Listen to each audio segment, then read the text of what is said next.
Hello, everyone. Welcome. Just wait till the music dissipates and fades into the breeze. Welcome, everyone, to another episode of Chasing Labels, or spine number of Chasing Labels. And today is kind of a big one. We're not much fanfare around here, but it is spine number or episode number 150. Feels like just the other day we had started this venture about over 3 years ago. So we are here at episode number 150. Welcome, one and all. Welcome, one and all. For those of you joining me here for the first time, thanks for watching. And this will be a show or podcast where I will be going into all of the recent announcements in the home media world for the boutique labels, where I will kind of be picking and choosing and highlighting some of the recent announcements, ones that look interesting to me, ones that I want to add to my collection, ones that I find just interesting in general, and news and things like that in that world and in that framework. But like I said, episode number 150. Interesting because I'm going to be reminiscing back on an episode way back when, probably right now. So I do want to say, in terms of the world of new releases and things like that, a big one dropped recently, and I'm pretty sure many of you listening already know about it, have anticipated it, perhaps bought it and added it to your collections.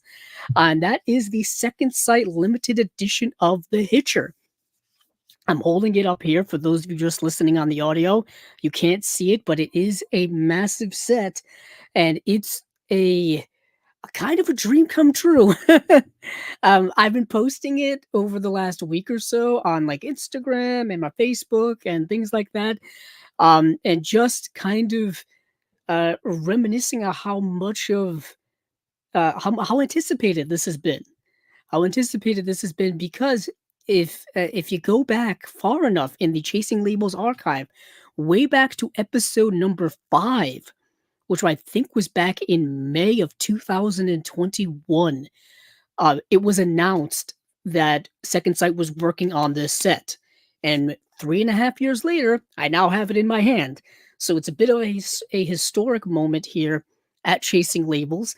A historic moment, I think, for just film collectors, film lovers, collecting enthusiasts in general, because this is one of the best releases of the year. And I'm not saying that because I like Second Sight, I like their stuff, but literally just in general, the amount of things you get with this and the amount of work that went into it is kind of astonishing. I think it's the first time ever that a home media release has gone back to the original negative to make a new restoration and a new remaster to put it on disc, or to put it on home media. They had to dig for it deep. I remember once upon a time we had Philip Escott here on Chasing Labels, and Philip Escott is a producer over at Second Sight, and we talked about this release that they were working on at the time. We talked about the Texas Chainsaw Massacre release, which was being worked on at the time, which came out last year, which I thought was one of the best releases of last year. Actually, it just won an award, the Chainsaw Awards. It just won, I think the documentary that they worked on that's on that release, it just won an award. So that was really, really cool. But this set here, finding the original negative for this, it ended up being in, I think, like HBO's archives in New York or something like that. They had to really go digging for it. And it really shows how much of a difference it makes when it comes to having the original negative, to be able to make the restoration, to put it in 4K. It looks astonishing. It looks incredibly impressive for a movie that came out, 1987, as old as I am. Um, it looks astonishing.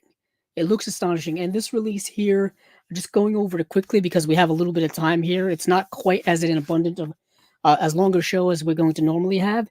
Here's what it looks like on the side, and on the back here. This is just their usual kind of wraparound little J card here. This on the back has all the special features. But just quickly going over the insides, you've got art cards. You've got art cards. You've got the thing that housed the actual discs. Wish I had enough space here to do this. Never think of that in the lead up to here. So you've got the 4K UHD and you've got the Blu-ray here as well. And then you've got a 200-page book, a 200-page book, very thick, very very hefty. Actually, this is the screenplay. My bad. This is the screenplay. Here is the 200-page hardbound book. See, you get two books here. You get the whole screenplay, and then this hardbound 200-page book. My fault. Here we are. I should probably check to see if there's any comments rolling in. Ah, there it is. Hello, hello everyone. Hello Jeff. Hello Humboldt. Horror Honey. Um, yeah, I did open it up, Jeff. As you can see, you read my mind. I figured while we have the time here, let's get into it. I do like that new book smell as well. But yeah, as you can see here, kind of tight binding on this. I don't want to break the binding too much, but very, very tight binding. But yeah, this is a incredible set. Let me put this back together really quickly. Where did I put those? Yeah, here they are. Beautiful set. Yeah, honestly, probably currently my favorite release of the year, I would say. And like I said, I did watch it. It does look incredible. If you have a nice 4K TV in your home or 4K display of any kind, you will not be disappointed in how it looks. Yeah, it looks astonishing. I've got it, like I keep saying all the time, I've got to get more Second Sight 4K releases. I'm going to be talking about Second Sight here on the show today because they actually just announced another release, just a Blu-ray, but we'll be getting into that. So yeah, that's the Hitcher set. Really, really nice. Really, really nice. Heavy too. Heavy too. You're gonna need to, block out some space for it. It's gonna make a shelf bend at some point. But let me get into what's been going on. Let me put my phone on silent so it's not beeping. So let's see. We have a few things to get into today. Let's dive into it. Some things I was supposed to talk about last time that I didn't, completely forgot about, is that Criterion or Janus Films, more specifically, announced their upcoming Janus Contemporaries releases, and they're coming out in December. So when we talked about the December slate, and then later on, towards the end of September, actually, they announced two Janus Contemporaries releases. They don't make a big fanfare about them, so they kind of sneak in every now and then. And the Janus Contemporary releases for December are going to be Evil Does Not Exist and The Beast. So Evil Does Not Exist. I did actually see the movie. I watched it last night. It is streaming on the Criterion channel as well as The Beast. And the reason why this movie is of note, and people should be making note of this, is it's directed by Ryusuke Hamaguchi, who directed Drive My Car from a few years ago, which Criterion has already put out on Blu-ray. And I thought it was one of the best movies of the year it came out. And it's really kind of awesome that they're putting out his follow-up film, which is Evil Does Not Exist, a different film than Drive My Car. Drive My Car was like a long, I think nearly 3-hour film. Let me actually look. I'm on the Criterion website right now. Yeah, Drive My Car, which came out in 2021. For some reason, I thought it was years earlier. Is 179 minutes. This film, Evil Does Not Exist, just by contrast, is 106 minutes. So much different in terms of pacing, in terms of time commitment for those watching, and really in terms of themes and things like that, and plot and all that stuff. Very different, very different. So Evil Does Not Exist takes place in a secluded snowy mountain village. A widower and single father Takumi leads a modest life gathering water, wood, and wild wasabi for a friend's udon shop. Yet this peaceful existence is threatened when a pair of corporate reps arrive to launch a glamping site, sparking resistance from community members who fear the project's potentially pernicious impact on the environment. So what happens is that the movie is very slow paced. It's very patient, beautifully shot. Beautifully shot. There's a lot of wonderful long shots in the countryside and in the snowy woods. There's wonderful shots of just the sky and the camera's just panning. It reminds me of the shot in Rashomon that Kurosawa did in the late 40s, very much mimicking that. But this film is dealing with this kind of nature versus economy, nature versus commerce, nature versus industry, and ultimately what um, that impact has on society. It's dealing with a lot of similar themes that I feel like Hayao Miyazaki got into in a lot of his work, environmentalist types of themes. But the film is not preachy. It's not overstating things. It doesn't beat you over the head with any of these things. It's very like kind of gentle and just smooth. The filmmaking is smooth. The acting is smooth. It feels so genuine. It feels so real, to the point where you're kind of just mesmerized by the film in many of its regard. And of course, the film does hit on the most obvious things where, you know, industry coming into nature and trying to make money off of it. You know what I mean? And that's a big part of the movie. But yet again, the movie doesn't emphasize it harshly. Doesn't, like I said, doesn't hammer you with that. Does it very gently, does it very calmly. But the impact is still there. The themes are still there. Really, really good film. I highly recommend if you have the Criterion channel, spend the hour and 46 minutes watching it. But do so go into it knowing that it's going to be a slow-paced film. It's going to take its time. It feels very much like Ozu, in the sense there's not a lot of camera movement, there's not a lot of editing, so it doesn't push the pace in that regard. It really just kind of lets you become kind of a voyeur on what's going on here. Very good film. And The Beast is a film I actually have not seen yet, but it is a film that I know a lot of people liked when it came out. It was critically acclaimed. It's the movie that stars Leah Seydoux and George McKay. Um, and yeah, by the year 2044, artificial intelligence reigns and human emotions are a liability that must be surgically removed to produce a more pliant workforce. Interesting themes there. Interesting themes there. Very sci-fi-ish. But this procedure triggers Gabrielle Leah Seydoux to experience haunting memories of her past lives. So you're getting kind of like a Westworld vibe. You're getting kind of like I said, a sci-fi vibe. Feels very 70s sci-fi-ish. I'm thinking of Blade Runner, that's 80s, but you know what I'm saying. Very interesting.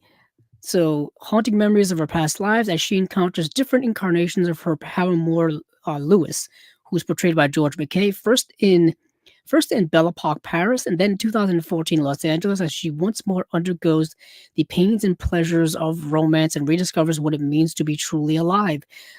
Interesting. This kind of idea of how far is artificial intelligence from reality?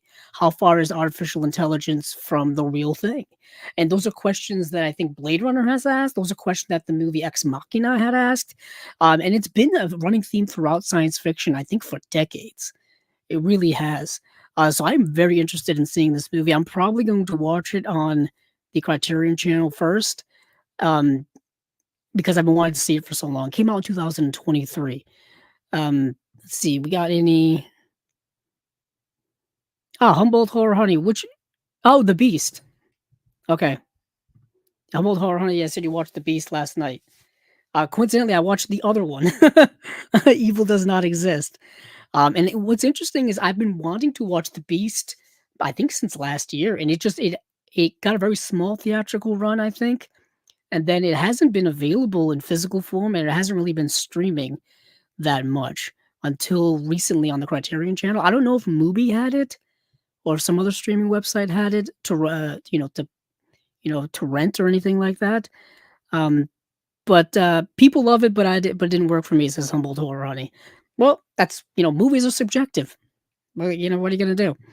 Some people like them, some people don't. I mean, recently, there's been movies that have had a very polar reactions. Uh, Francis Ford Coppola's Megalopolis has had various reactions.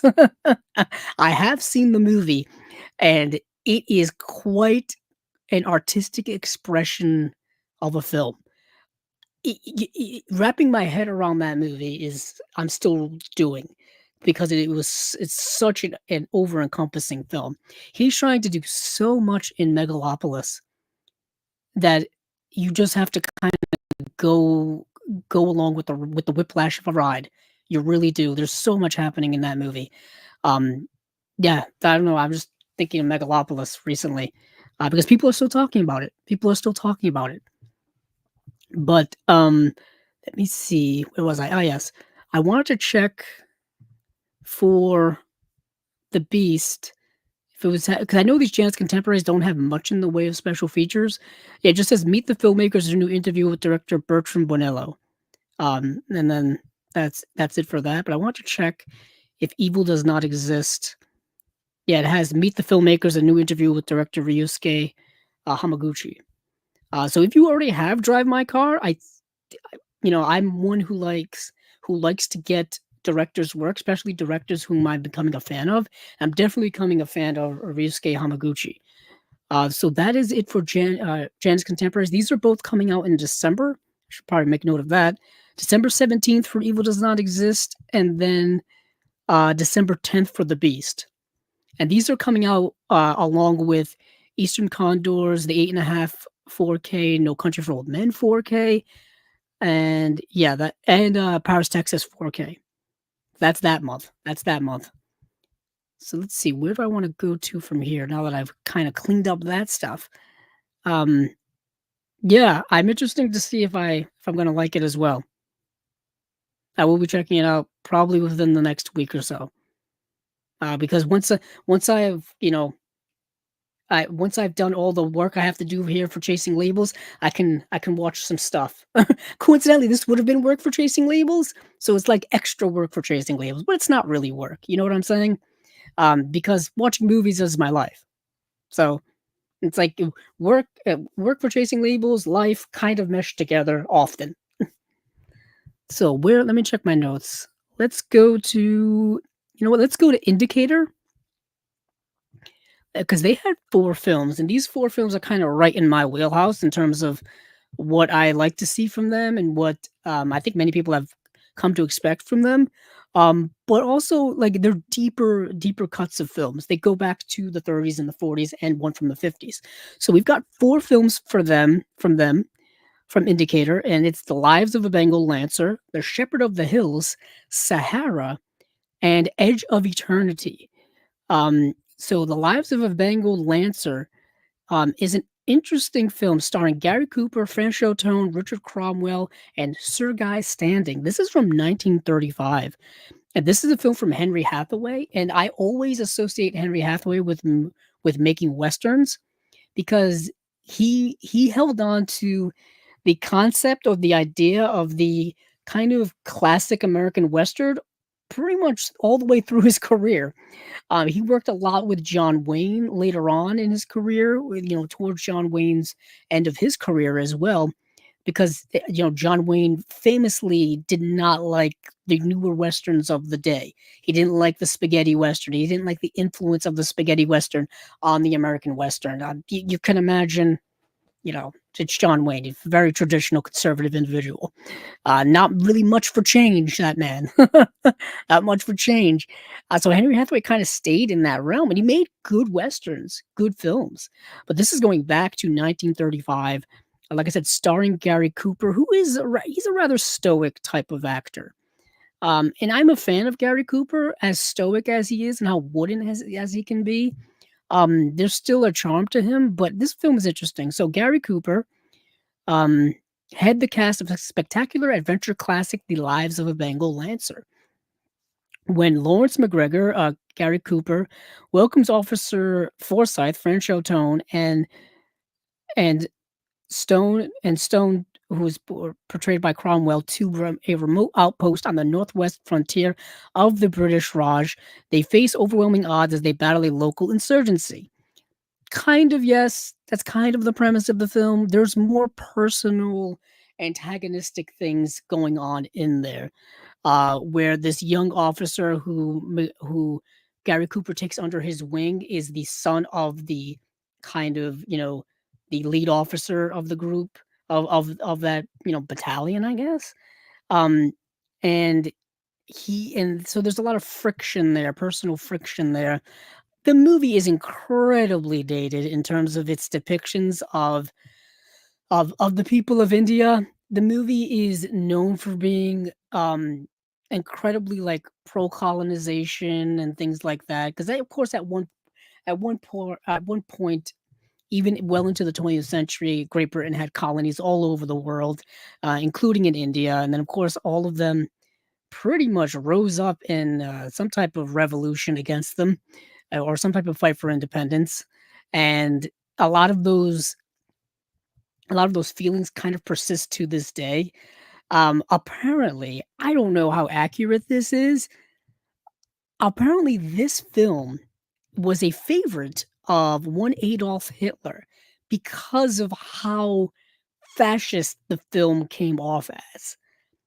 Uh, and so that in and of itself is going to give the film a very negative reputation. And so, yeah, you can imagine if someone like that can deem positivity as positive things from the movie, not the best thing for the reputation of your film. It's a fine film in terms of like what it is for its time, but it's not one that I think I would go back to rewatch anytime soon, even though I'm fans of Gary Cooper or Henry Hathaway. Let's move on from it. So that's The Lives of a Bengal Tiger. Next is Shepherd of the Hills. Speaking of John Wayne, and speaking of Henry Hathaway, what did I just say?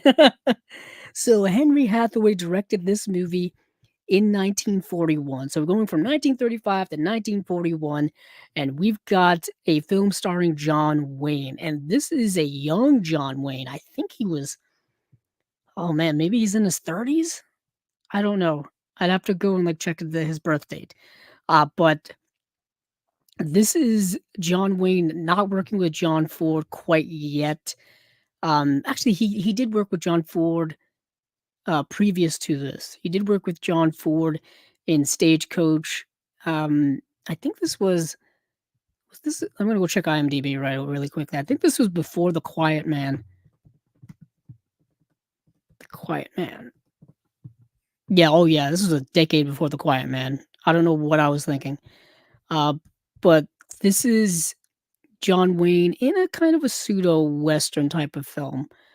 Let me see. Let me get the premise here. So Henry Hathaway directs John Wayne, and Harry Carey and Beulah Bondi in the classic 1941 melodrama The Shepherd of the Hills.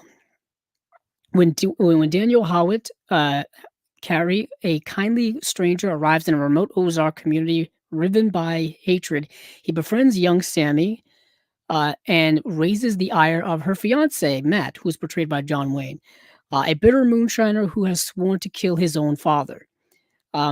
So yeah, so Harry Carey shows up to town and he wants to basically buy this piece of land and settle down and kind of flashes a lot of money around and he's incredibly nice and incredibly kind and and even then that kind of ruffles the feathers of this kind of small Ozarks community. And although he also kind of enriches it as well. So there's a little bit of like animosity plus positivity in the new presence of this person in town. I don't want to say much else about it when it comes to the John Wayne factor of it all. All I know is that John Wayne, he has this relationship with this young woman, and that plays a part in the film as well. And you got to see it. There's melodrama in it. There's romance in it. There's, like I said, there's conflict in it in terms of this small town and all that kind of stuff. There's also, uh, past revelations that may come to light about certain things as well. There's a lot going on in the movie. I really want people to say that. And Jeff, you are correct, sir. That's not a good selling point. I believe you're referring to the Bengal Lancer film. No, it's not. And I learned that when I went on to the letterboxed for it. People do not like this movie at all. And I can kind of understand why, because it is very pro colonization. It's very pro white man. It's very pro like, oh, like, kind of imbuing their oppressive power on what they deserve to be and what they deem to be lesser people. You know what I mean? And a lot of the conflict in that movie would be resolved if like Britain wasn't there at all. You know what I mean? It's like, yeah, of course you're in conflict with these people. You're invading their land. You're, you know, you're you're being oppressive to them. Of course, they're going to combat against you. But of course, they also want to portray them as, savage type people and things like that. It's very much similar to the American Western, whereas the indigenous peoples were portrayed in that way for decades upon decades, where minority people in general were portrayed like that decades upon decades. It's still something that people fight with and argue with to this day in terms of positive representation of film, accurate representation of film for minority groups and things like that. So yeah, Lives of a Bengal Lancer is very much a historic piece, but not for the good reasons. Not for good reasons. Um, but what was I back to? Oh, yes, The Shepherd of the Hills. Um, as I was saying, it's based on a best-selling novel by Harold Bell Wright and boasting ravishing cinematography by Charles Lang. Um, it is a very beautiful movie. It's shot in Technicolor. I think it was John Wayne's first movie in Technicolor as well. Let me see, what do we have here for there's an audio commentary with academic and curator Eloise Ross, Bertrand Tavernier on The Shepherd of the Hills, archival appreciation by the critic, and that's it. That's it. Of course, there's a limited edition exclusive booklet and things like that. I want to go back to the Lives of a Bengal Lancer and see what we got here for special features. It does come with a 4K restoration, so the black and white will look nice. We have a commentary with screenwriter and novelist C. Courtney Joyner and Steve Latshaw, filmmaker Steve Latshaw, Sheldon Hall and the Lives of a Bengal Lancer, critical appreciation by academic and film historian. And then there's a Lux Theater radio adaptation of it.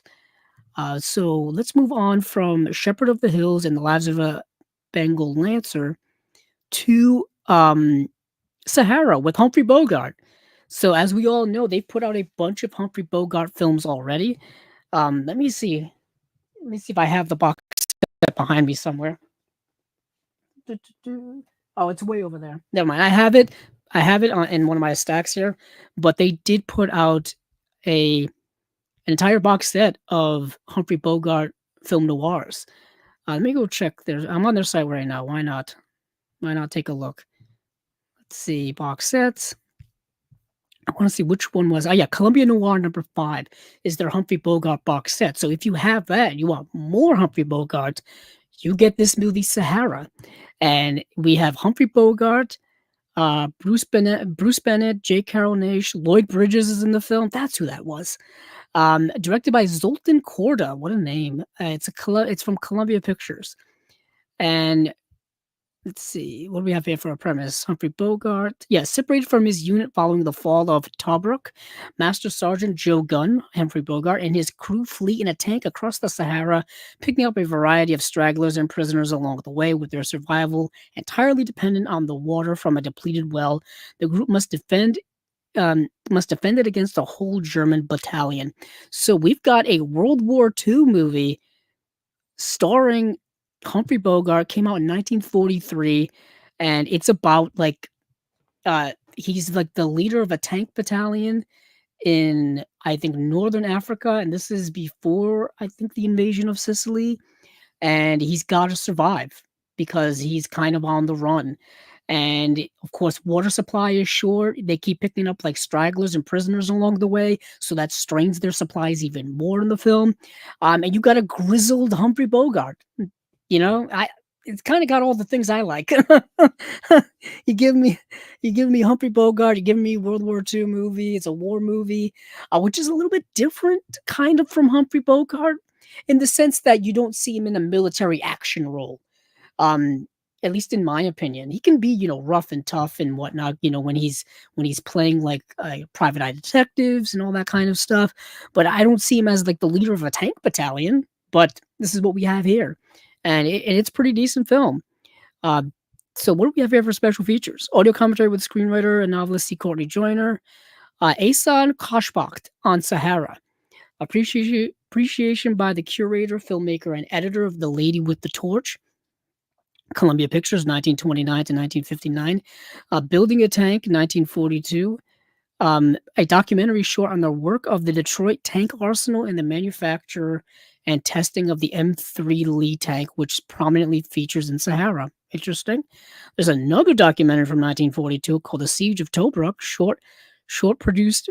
It's a documentary short produced by the UK's Army Film Unit detailing the World War II military campaign in North African port of Tobruk during 1941, which preceded advanced portrayed in Sahara. So kind of a little prequel short film documentary for this movie, and that's it. Of course, you get the booklet here as well. It's got a new essay by Imogen Sarah Smith, an archival interview with actor Kurt Kruger, an archival on set profile of Humphrey Bogart. Very interesting. Very interesting. So that's Sahara. The next we have a Don Siegel film. Bring out all kind of the classic names here with Don Siegel, a film from 1959. So we've got a movie from 1935, a movie from 1941, a movie from 1943, and then we take a huge jump forward to 1959 with a Don Siegel film. I didn't realize this, but Don Siegel, his stuff goes back all the way to the 1940s. He was directing stuff back then. I'm more used to hearing Don Siegel when it came to his work with like Clint Eastwood in the 60s and 70s. That's how I know a lot of Don Siegel's work. But this is going a little bit back into the coffers. Let's see what we got here from some comments. So we've got Josie. Josie's here. Hello. Nice. She says, hello, Andrew. I finished reading Birdwing by Rafe Martin. Wonderful novel. Nice. Nice. What are you reading now? Let's see. And she says, now reading In an Oz by Steve Tomasula. It's a really good so far. Nice, nice. Josie, I'm curious, how many books have you read this year? Do you keep count of them? I have, like I said, I think I mentioned before, I have a Goodreads account, and I have a Goodreads challenge. How many books I plan on reading per year? My goal every year is 35, which I never get to. And I'm currently at 22 books read. And I'm in that position now where I'm caught in between what to read next. I'm thinking of going back to the Stephen King because I want to read more of his stuff, and I've got so much of his stuff that I've been picking up at local thrift stores and used bookstores and stuff like that. So I've got I have this stuff in my collection. I might as well start reading it. And it is that time of year. It's the Stephen King time of year. It's October, you know. So let's see. Jeff says, I'm a Bogart fan, but I haven't watched much of his non-noir. Yeah, there's a lot of his non-noir. Even his I would say pre-Casablanca or pre-Maltese Falcon. In the 30s, he was in movies in like smaller roles. Where sometimes he would play heavy, sometimes he'd play like small bit part characters, and you'd be like, oh, that's Humphrey Bogart. Oh my goodness, what was the movie he was in? Oh, let me look. One that he was in the 30s that was really, really good. I have it. It's kind of a noir, but it predates the noir era, so it's not really considered a noir. Let's see. Or he plays a bad guy, actually. He plays an antagonist. I have it in my collection. I don't know where it is currently. Let me look. Of course, I'm getting ads on IMDb. Let's see. There's Casablanca. Let's go. Let's see. He's in Dark Victory. If you haven't seen that movie, check out Dark Victory. He's in Angels with Dirty Faces. Oh, probably, no, I'm going in the right direction. He's in Bullets or Ballads. The movie I was talking about is called The Petrified Forest. The Petrified Forest from 1936 is a masterwork of a film. Really great film starring Leslie Howard and Betty Davis. If you haven't seen this movie yet, listen to me, Chasing Labels, people. Check it out if you can. It's a movie that's directed by Archie Mayo. Really good movie. Really good movie. Leslie Howard was a great actor. He unfortunately passed away in World War II. I believe he passed away while serving in World War II. But he was a great actor. great actor. Um, let's see. Jeff says, I picked up three Siegel titles from the Kino release: Escape from Alcatraz, nice. Charlie Varick and the Invasion of the Body Snatchers. Nice, nice, nice. Because I think I showed it off last week. Well, not last week, well, last episode. I got mine right here. Invasion of the Body Snatchers. I've got this, and I've got the old Olive Films release as well. I do not have the Olive signature release, which I think has a couple of special features that aren't on this, but I couldn't pass up this 4K. You know what I mean? I couldn't pass up the upgrade of getting this 1950s classic horror film in 4K. It probably looks incredible. I haven't watched it yet. Probably something I'm gonna do soon because, like I said, it is that Halloween season. I have to get in that Halloween vibe. Let's see. Recent watches from Josie. I want to, let's see. I want to highlight Vanilla Sky and Open Your Eyes. Like I mentioned before, Open Your Eyes is the original film. Vanilla Sky is the American remake. They both star Penelope Cruz. What we talked about Open Your Eyes recently because it's getting a Blu-ray release. Well, actually, it's getting another Blu-ray release. Quartermass in the Pit. Wes Craven's People Under the Stairs. I still need to see that. I have to get that. I've been waiting to get that for my collection so I can watch it. Thank you for reminding me that I still need to see it. Cannibal the Musical, Childhood of a Leader, and let's see what else we got here from Josie. Shivers, 1975. Oh my goodness, that's the Cronenberg film. That's the Cronenberg film. Super low budget Cronenberg film. The little creatures in there were like made from. I think they were made from like pipe cleaners, like little like pipe cleaners. And the pipe cleaners like on strings, like that's what they look like.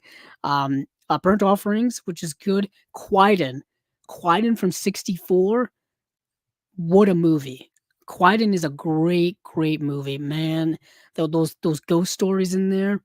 Um, yeah, I have that in my collection. Criterion put that out on Blu-ray a few years ago. What a great movie to watch this time of year. It's so creepy. Japanese horror from that era of like the 60s is so like hauntingly creepy. Great stuff. Great stuff.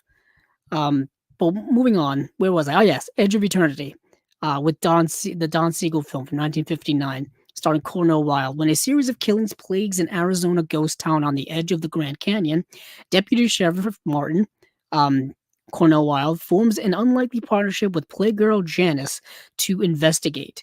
So yeah, what is happening is they keep finding these bodies, like in and around like the Grand Canyon area, and they start kind of piecing together connections to it. And they start figuring out, you know, what are the connections? What does it have to do? What's going on in the area? All that kind of stuff. So it's kind of like a whodunit, if you will. And it's set in a shot where the Grand Canyon is, so you get like massive helicopter shots of like going over the Grand Canyon and things like that. You get shots of like people like looking over the edge, which me, I'm afraid of. I'm afraid of heights. So anytime seeing that in the movie got my anxiety going a little bit. So it's an interesting movie, it's not great, but it works for what it is. You know what I'm saying? It's a fun like whodunit type of film. That takes place at the Grand Canyon, so they got the shoot on location. But let's see what else. Jeff says Siegel did so many movies more than people realize. Yes. Yeah, I didn't realize how much Don Siegel actually made, how many films he actually made. So Edge of Eternity. Let's see what we got here for special features. Audio commentary with professor and film scholar Jason A. Ney, Jose Arroyo on the Edge of Eternity from 2025, in-depth appreciation by the writer and academic, and that is it. That is it. Not much really, not much really going on here. We got a booklet with a new essay by Peter Coey. I think I have some Peter Coey books. I don't know. I got to look at my film books. I have a small film book collection that needs to be growing, to be honest. um, cool. So that is it from Indicator/Powerhouse. Classic film, another classic film slate, which I like to see. Which I like to see. So let's move on from there. Let's go to Imprint. Let's go to Imprint. Um, Figure we go from eye to eye, indicator to imprint. So Imprint is already kicking off next year. These are their 2025 releases for January. Also we've got three box sets and one single release. We have Walk Like a Dragon is the single release. Film Focus, Burt Reynolds, which is their Film Focus box set for Burt Reynolds. We have a Blaxsploitation box set, and we have another Film Focus box set on Marlon Brando, and this is volume 2 of that. So we've already gotten one Marlon Brando box set from them. Now we're getting a volume 2, and these should arrive on the market on January 8th. Um, Now, for me, I'm actually interested in all of this, to be straight with everyone. But let's get into it. So, Walk Like a Dragon is let's see, it's the classic western is led by Hawaii Five-O star Jack Lord, written and directed by the writer behind historical novel Shogun and acclaimed films The Great Escape and To Sir with Love, James Clavell. James Clavell, I believe, also directed To Sir with Love. You know that new television series Shogun? James Clavell wrote the book that is based on. They also did, I think, a miniseries back in 1980 called Shogun, which was also an adaptation of his novel. So you'll be familiar with his work if you've seen that show. It is astonishing, actually. That Shogun series that's streaming on Hulu, very very good. But James Clavell directs this film, Walk Like a Dragon, from 1960, coming to Blu-ray for the first time worldwide from a brand new 4K scan. Walk Like a Dragon is a remarkable tale of bigotry and slavery, filled with racial tension and cultural conflict in 1870s California. Um, yeah, it's a movie. It's a movie I think people are going to struggle watching because of the bigotry, the racism, the misogyny, all of that's in there. But I think it's purposely supposed to be in the movie because it is depicting a time where that was rampant, the 1870s. Coincidentally, those themes are still very relevant to today, unfortunately. Um, those big umbrella types of things are things that are still being explored in movies and TV now. There's still being things that are relevant in our society, that are prevalent within our society. So this film is rather contemporary in that regard, but it specifically hones in on racism towards Asian people, towards people from, specifically people from China and Japan and that area of the world and things like that. So California in the 1870s, cowboy Lincoln Link Bartlett finds out there's a slave auction of Chinese women in San Francisco, and he intervenes and purchases the Chinese woman Kim Sung from the auction with the intent of setting her free. But it doesn't occur to Link that setting her free isn't enough. Where is she going to go? She doesn't speak English, and she's just going to be exploited by someone else.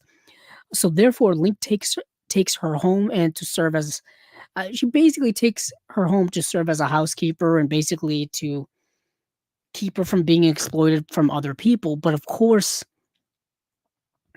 things get complicated from there. Specifically, when it comes to the other people in the town, they start, harassing him. They start poking fun at him. They start making fun of him. They start, like, um, exiling him from society. They start doing all kinds of things in reaction to it, in harsh reaction to it, and things get even more stressful when things start happening when it comes to the romantic side of things. Um, what is fascinating to me is, like I said, the how contemporary the movie is with its broad strokes of getting into racism, bigotry, misogyny, and all those things within our society that still permeate to this day. But it's a harsh film to watch. It's gonna be a movie that I think is gonna be a lot for people to struggle with, specifically people who are from those cultural backgrounds. I think they will see it as a horribly racist film, and because it is so, because it very much do a lot of those things. So if you're sensitive towards those things, this movie may not be for you, but I can get something from it. Um, yeah. So that's Walk Like a Dragon, and now we get into the box sets. The box sets of the Marlon Brando box set. Let's go Brando first. Why not? He's the big headliner. So the Marlon Brando Volume 2 Film Focus box set has got 5 films in it. We've got The Night of the Following Day, The Nightcomers, Last Tango in Paris, The Missouri Breaks, and A Dry White Season. A Dry White Season already has a Blu-ray release from Criterion. I know that for a fact. Last Tango in Paris already has a Blu-ray release here as well. I know because I have it in my collection somewhere. Actually, I have it in a Bernardo Bertolucci section. So, Last Tango, the famous, infamous film from Bernardo Bertolucci, which came out in 1972, which was so controversial at the time. I think the Vatican made them burn the original print or whatever. Um, and that's the movie I think people may know of most from this box set, um, because because of its controversy. Controversy. It's a movie that fascinates me. It pushes the boundaries when it comes to a lot of things you could do on film at the time. Even things you could do on film to this day, I think it pushes those boundaries as well. There's all kinds of talk about the way the film was shot and all this kind of stuff when it came to um, things depicted in the film and how they were done and all these kinds of things. But the film itself is fascinating. Fascinating. I don't want to go too far into it just because for lack of time. The Night of the Following Day I have seen as well. Let me see. Let me go to my letterbox see if I what I rated it because I don't remember. Night of the Following Day, which is a tongue twister of a title. This is the film directed by Hubert Cornfield. A gang of 4 professional criminals kidnap a wealthy teenage girl from an airport in Paris in a meticulous plan to extort money from the girl's wealthy father. Holding her prisoner in an isolated beach house, the gang's scheme runs perfectly until their personal demons surface and lead to a series of betrayals. So we've got the movie Taken with Marlon Brando, if I remember correctly. Um, so that's the way I would sell it. Um, and yeah, so I also want to talk about Missouri Breaks. The Missouri Breaks film came out in 1976. Watching this movie, you can tell this was at the point in Marlon Brando's career where he was just doing whatever the hell he wanted when it came to making movies and acting, to the point where he was just making up lines. Like he wasn't probably reading or memorizing scripts anymore. He was just doing whatever he wanted at this point in his career. I've heard stories about when he showed up to Apocalypse Now and he didn't know the script and he had gained so much weight and that whole monologue he has in Apocalypse Now, which is absolutely brilliant, just made it up. You know what I mean? Just improvised. Uh, he just and at that and Brando at that point, you couldn't do anything to wrangle him in. You just had to let him do whatever he wanted.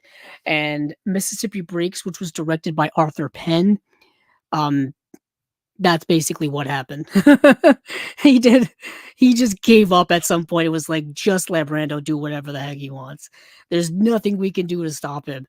Uh, and what is interesting is that Mississippi Breaks is a movie starring Marlon Brando, but he doesn't show up into the film until 36 minutes in, and it's a movie actually that stars Jack Nicholson, and Jack Nicholson is the star of that movie.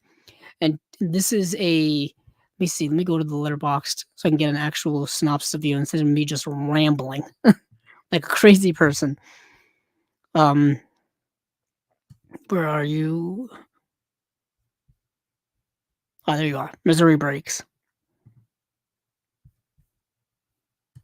Yeah, when vigilante land baron David Braxton hangs one of the best friends of cattle rustler Tom Logan, Logan's gang decides to get even by purchasing a small farm next to Braxton's ranch. From there, the rustlers begin stealing horses, using the farm as a front for their operation. Determined to stop thefts at any cost, Braxton retains the services of eccentric sharpshooter Robert E. Lee Clayton, aka Marlon Brando, who begins ruthlessly taking down Logan's gang. So, um, you've got Jack Nicholson playing um, Tom Logan, who is this like horse thief, this rustler type of guy, and one of his guys gets hanged by this this wealthy landowner, and he decides to take revenge on him by buying the land next to him and basically harassing the guy up until the point where the guy decides to hire somebody to put a stop to it, and it is Marlon Brando. Yeah, and Marlon Brando is eccentric in this movie. He's wearing different disguises at some point. He's adopting different accents at some point. And there's moments of this movie where he's just rambling about utter nonsense. And it's a treat to behold because watching this movie, the director had no hold over him and just let him do whatever. Um, what an interesting film. It's honestly just worth watching for that. There are other plot lines in the movie where Jack Nicholson's character has a bit of a romance with this rich landowner's daughter. That's kind of a big thing in the movie. But I think it's so underplayed from like the main storyline that's going on, which is, Marlon Brando going after Jack Nicholson basically for a good portion of the film. Like I said, directed by Arthur Penn. Arthur Penn directed let's see, he directed Bonnie and Clyde. That's the big film he directed. He also directed the movie Night Moves with Gene Hackman in 1975. He directed The Miracle Worker. He directed The Chase, also with Marlon Brando. That's the one from '66. And yeah, he also directed Mickey One, which has a Blu-ray release from Indicator, I believe, amongst somebody else. I think there's a Twilight Time release of that. But yeah, that is the Missouri Breaks. What a movie.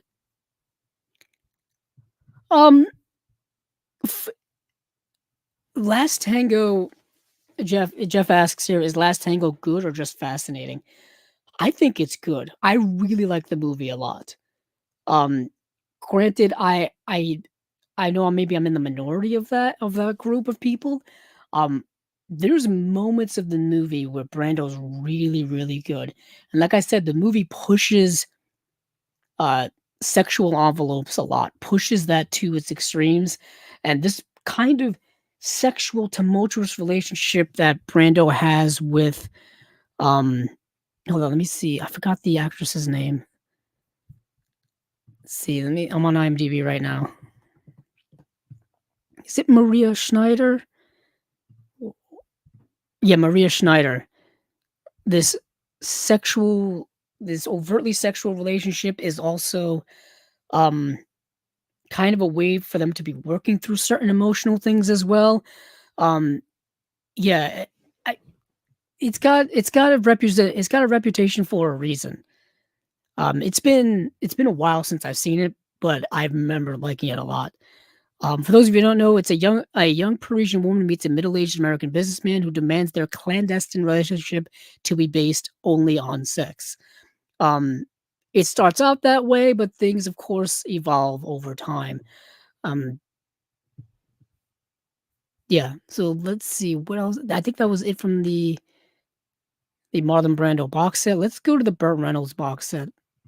Let me get rid of that. So we got the Burt Reynolds box set where we have White Lightning, Hustle, and Gator. So White Lightning and Gator are connected because one is a sequel of another, and then you got Hustle there right in the middle. So White Lightning came out in 1973, and you get introduced to kind of one of Burt Reynolds' famous characters in Gator McCluskey.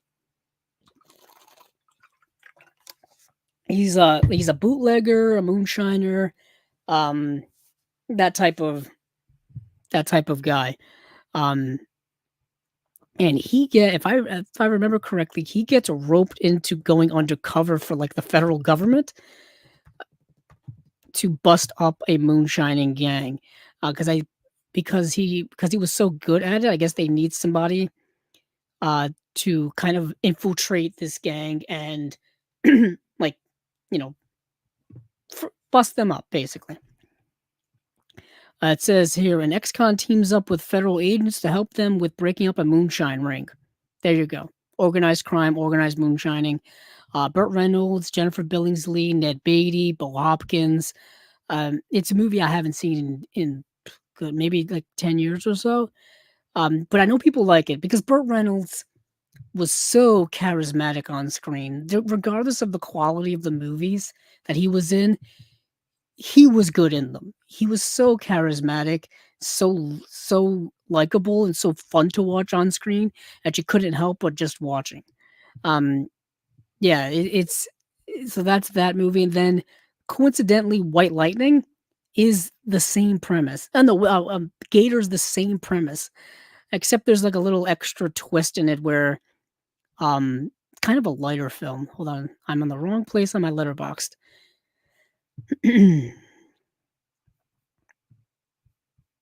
Yeah, so after his release from prison, a notorious ex-con and moonshine distiller, Gator McCluskey, moves in with his father in a cabin in the Okefenokee Swamp. His bootlegging plans are cut short, however, when a federal agent tells McCluskey that he will lose custody of his 9-year-old daughter unless he helps bring down local crime lord Bama McCall. McCluskey enlists the help of reporter Aggie Maybank and a few local eccentrics to bring down McCall's empire. And McCall is portrayed by Jerry Reed. So this film plays more like a like kind of a straight up not straight up comedy, but you understand, kind of like an adventure comedy, with Gator McCluskey you having to infiltrate once again this moonshining ring of this local, uh, big time gangster guy portrayed by Jerry Reed in like funny over the top style. And coincidentally, this was directed by Burt Reynolds, and I think it was the first feature film that he ever directed. I feel like if you've seen White Lightning and you like White Lightning, you might as well watch Gator. So let's see. And then Hustle. Let me go back and see Hustle. Looking up my. There we go. Hustle from 1975, which is sandwiched in between. We have a mustacheless. Yeah, mustacheless Burt Reynolds. This is directed by Robert Aldrich. So the body of teenager Gloria Hollander is found dead on a Los Angeles beach, and Lieutenant Phil Gaines, who is Burt Reynolds, is in charge of the investigation. Gaines learns that the girl, a stripper and prostitute, committed suicide, but he ignores the connection between her and a powerful mob lawyer, Leo Sellers. Hollander's father, however, is not satisfied with Gaines' results and attempts to investigate the case on his own. And it's interesting because you would think this movie would have the the kind of gritty 70s style of like a crime drama. If you're thinking of like a French Connection, or you're thinking of a Dirty Harry, you're thinking of those types of movies. And the movie tries at times to be that way, then other times it's tonally the opposite of being like comedic. Like for example, Ernest Borgnine is in the movie as the police chief, and he is like hilarious at points. Some of the lines that he's saying, and some of the music cues in the film are are like over the top and just don't fit the scene and don't fit the tone of the movie.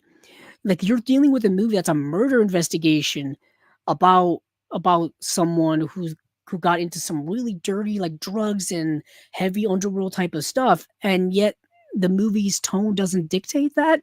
So it's all over the place when it comes to tone. It's kind of all over the place when it comes to tempo. There's a romance in the film between Burt Reynolds and Catherine Deneuve, and I thought it just stuck out as like a sore thumb throughout the whole movie. Like every time you would cut back to their romance that's going on, I kind of found myself being rather uninterested. That's what I was saying, Jeff. Yeah, it's Burt Reynolds without the mustache. And I guess he still has the charm.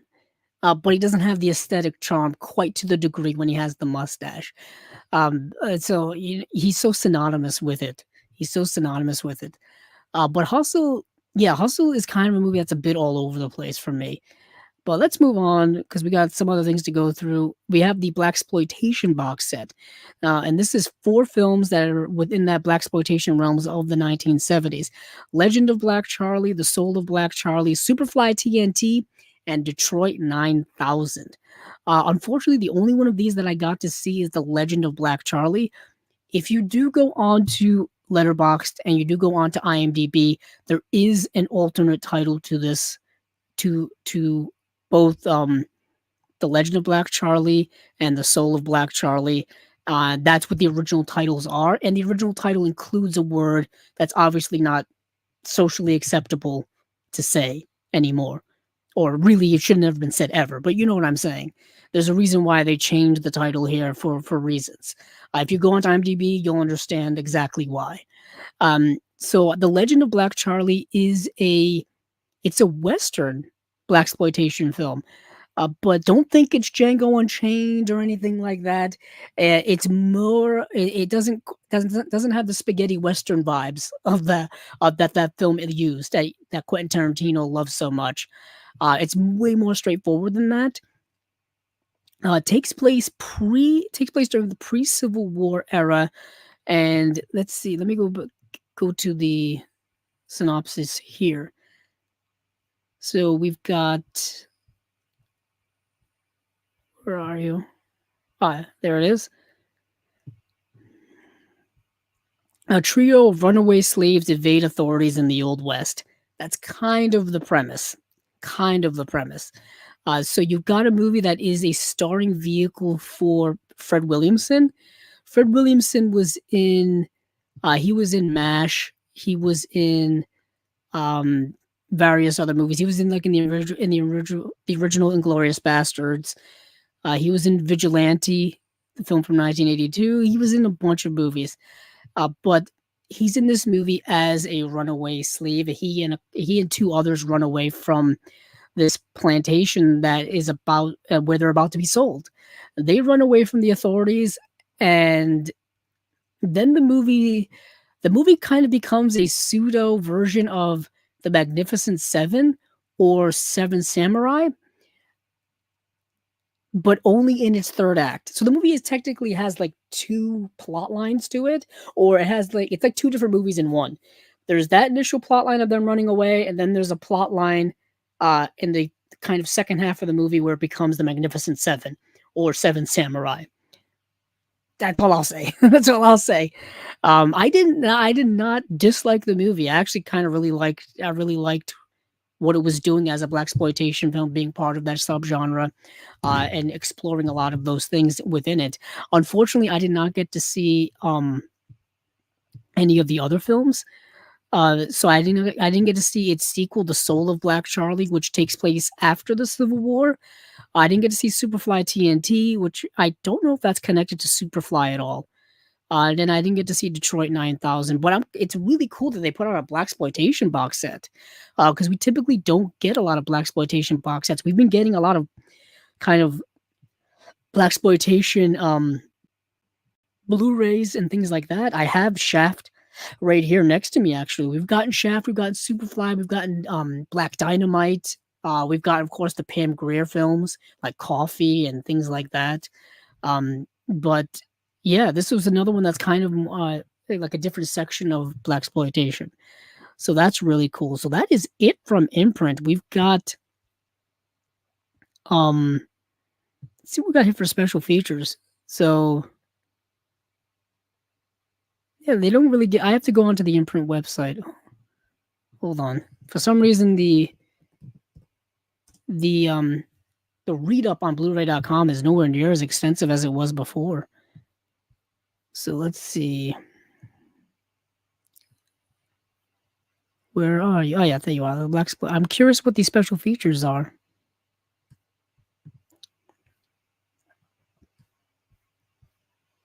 Yeah, we have new audio commentaries on every film Yeah, new audio commentaries as well as it just says, yeah, as well as some other special features. Curious about I do also want to mention that the the Burt Reynolds films have all been released on Blu-ray already by Kino. Coincidentally, I think White Lightning and Gator have already been re-released actually recently with a larger disc and a slipcover as well. And I think um audio commentary. So there's a new audio commentary on White Lightning. There's a new special feature with the interview with Wayne Byrne, author of Burt Reynolds on Screen. A new interview with composer Charles Bernstein. For Hustle, there's a new audio commentary with historian filmmaker Daniel Kramer. There's a new video essay by Blake Howard. On Gator, there is a new audio commentary with film critic Patrick Bromley. And then there's a new special feature here, interview with writer Wayne Byrne of Burt Reynolds on Screen. It's called Burt, A Decade Behind the Camera. Cool. Then there's an I Am Burt Reynolds documentary that's included on a bonus disc. That's really cool. And that's got a new interview with Adrian Butenholz, director of I Am Burt Reynolds. That's kind of cool. See, I didn't know that. Come on, Blu-ray.com. Why aren't you telling me these things that I need to know? Let's go check Marlon Brando quickly here before we move on. Night of the following day, new audio commentary. Featured documentary here about Rita Moreno. Rita Moreno, just a girl who decided to go for it. That's awesome. The commentary is by Tim Lucas. There's an old commentary by Hubert Cornfield, the director. That's kind of cool. The Nightcomers. Oh, I should also mention The Nightcomers is a prequel movie to Turning of the Screw. So you've got Turning of the Screw is the famous novel that's been adapted. It was adapted as the movie The Innocents. It's been adapted in other forms as well. But they decided to make a movie prequel to that story, starring Marlon Brando. So it's not a book adaptation of a prequel book. It's just a movie made as a prequel to the story. Interesting. It's got an audio commentary with Elaine Silver and Jim Orsini. The adaptation of Turn of the Screw video essay by film historian Kat Ellinger, our friend here on Chasing Labels. Turn of the Camera interview feature with production crew. And then there's an introduction by Michael Winner. There's an interview with director Michael Winner. That's pretty cool. And next, we've got Last Tango in Paris. Now, this is interesting to me because I'm pretty sure that Last Tango in Paris Blu-ray that I have has absolutely no special features whatsoever. I think it was just a miracle to get that movie on Blu-ray in general. So we've got New Journey to the End of Death, interview with critic Pierre Spia. New Master of the Italian New Wave, interview with editor Roberto Perpignani. New of the Tango and Light, interview with camera assistant Mauro Marchetti. Previous unseen interview with director Bertolucci. Traders from Hell with Larry Karaszewski, who we've had here on Chasing Labels as well. And next we have The Missouri Breaks. New audio commentary with film historians Lee Pfeiffer, Tony Latino, and Paul Scrabo. New interview with film professor Lucy Bolton. And then A Dry White Season, a new interview with Janet Suzman. Interview with actress Susanna Harker. Okay. That's the new stuff on there. There's an old one that's got an introduction and Q&A as well. I do want to make mention while we're here on Imprint, for those of you still listening out there, we're stuck on Imprint. Let me scroll back. In my TV loving heart, they are putting out 2 TV box sets for January. They're putting out I Dream of Jeannie, the complete series. That's from 1965 to 1970. That's their Imprint television number 16. And then they are putting out Bewitched seasons 1 and 2, which ran from 64 to 66. And that's their Imprint television release number 15. And these are expensive expensive releases, to say the least. Um, yeah, if you want quality, I guess you gotta pay for quality. I don't know if that's an old saying or that's a new saying, but um, yeah, perhaps yeah, they're very expensive. I know Bewitched. Let me see. Bewitched ended up having, I think, 8 seasons, so you're gonna be dropping a lot on a sizable amount. Sizable amount.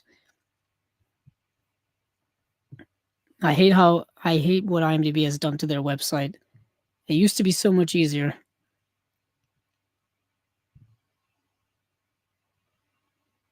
Yeah, there are 8 seasons of Bewitched.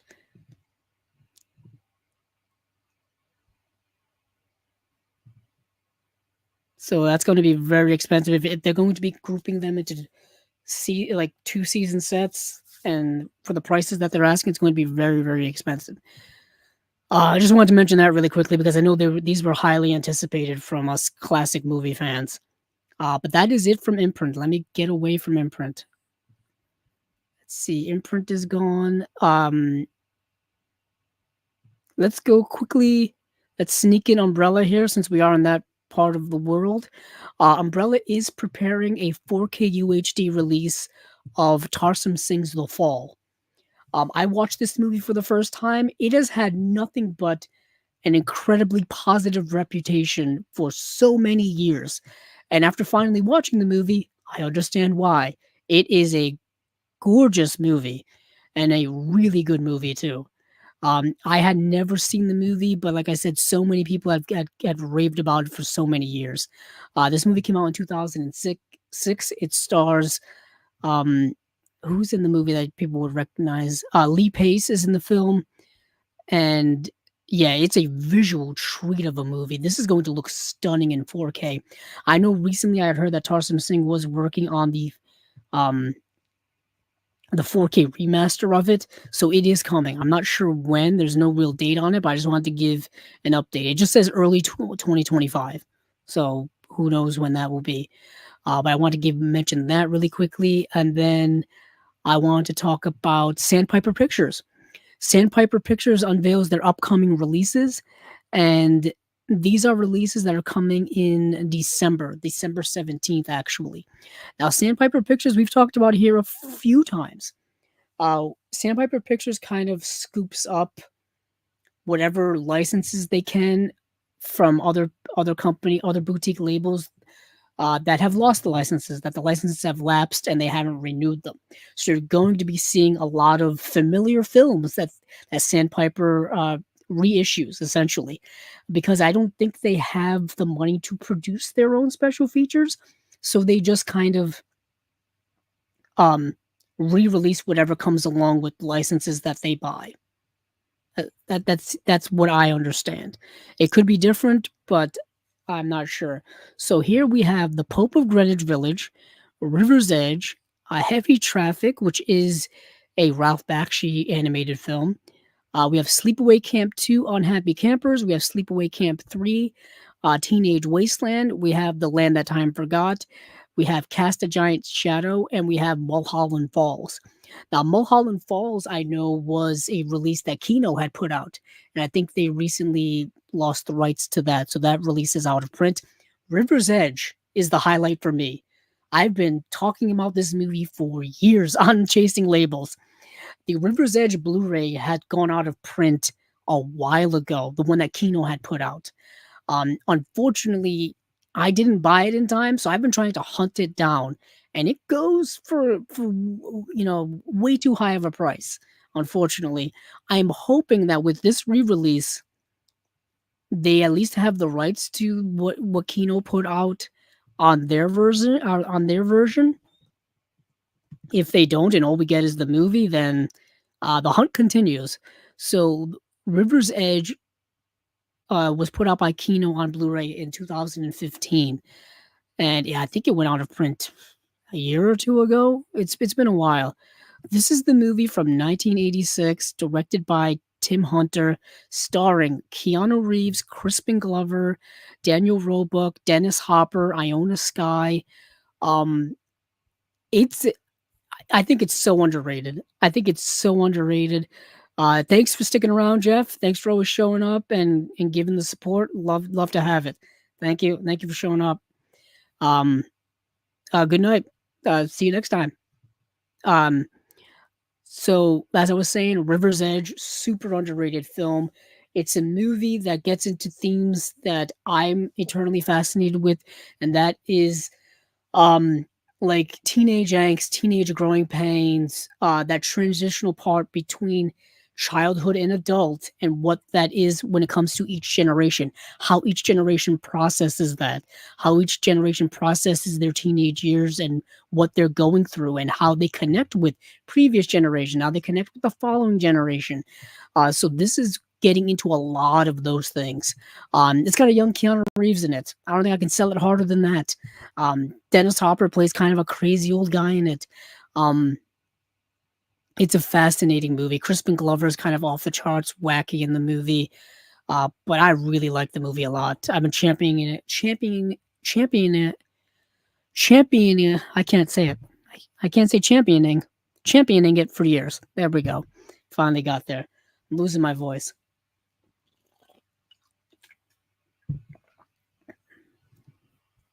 So that's a River's Edge getting a Sandpiper release. The Pope of Greenwich Village is a film that stars Mickey Rourke. Uh, that in and of itself makes me intrigued by it. It's directed by Stuart Rosenberg. Stuart Rosenberg. Um, I forgot what else he did. He directed Brubaker, the film. Um, I forgot who stars in the movie. My mind's blanking right now. Um, it's the movie starring Robert Redford. Sorry, I'm literally looking at a picture of him. I couldn't figure it out. I believe he directed Amityville Horror as well. But anything 80s with Mickey Rourke is fascinating to me because that was really the prime of Mickey Rourke's career, where he was doing a lot of interesting things. Heavy Traffic, like I said, is a Ralph Bakshi film. Sleepaway Camp 2 and 3 is exactly what you expect it to be. 80s slasher that is a follow-up to the original film Sleepaway Camp. Sleepaway Camp, as of right now, I think is still in print from Scream Factory. Let's see.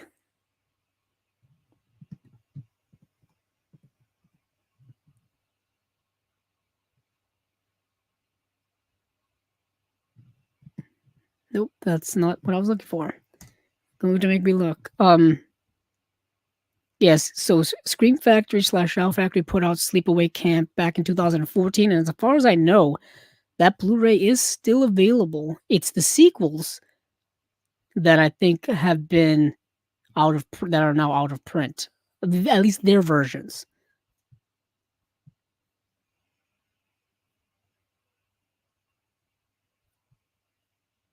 I'm just making a quick look right now.